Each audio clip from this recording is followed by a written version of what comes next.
தமிழ் சொந்தங்களுக்கு வணக்கம். நான் உங்கள் ஆர்ஜே நூருல்லா ஷெரீஃப். என்னுடைய அம்மா அடிக்கடி அக்கம் பக்கத்து வீட்டில் இருப்பவர்களிடமிருந்து சிறிதளவு உப்பை கடனாக பெறும் வழக்கம் நான் பார்த்திருக்கின்றேன்.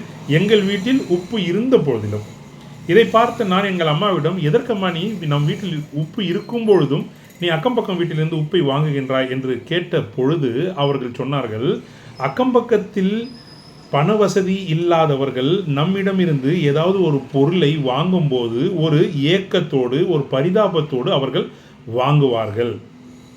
அதே எண்ணத்தோடு அவர்கள் வாழ்நாள் முழுவதும் இருந்துவிடக்கூடாது என்பதற்காக அவ்வப்போது நான் அவர்கள் வீட்டில் மிகவும் மலிவாக கிடைக்கக்கூடிய உப்பை வாங்குவதன் மூலம் அவர்கள் மனதில் இருக்கும் அந்த பரிதாப உணர்வை, அந்த ஏக்க உணர்வை என்னால் முடிந்த அளவிற்கு மாற்ற முயற்சிக்கின்றேன் என்று சொன்னார்கள். எவ்வளவு அற்புதமான விஷயம்!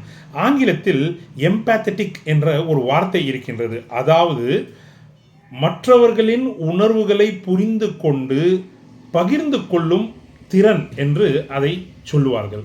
ஸோ இன்னும் சுலபமாக சொல்ல வேண்டும் என்றால், மற்றவர்களின் வலியை அவர்கள் இருக்கும் இடத்தில் இருந்து பார்த்து கொள்வது. அதாவது standing in others shoe and feeling the pain என்று ஆங்கிலத்தில் சொல்வார்கள்.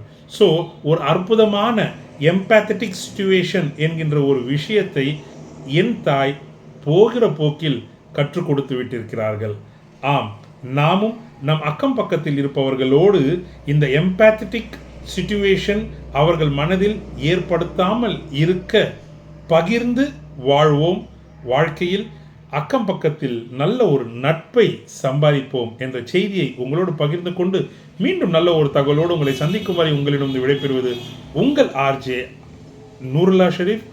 அக நட்புடன். நன்றி, வணக்கம்.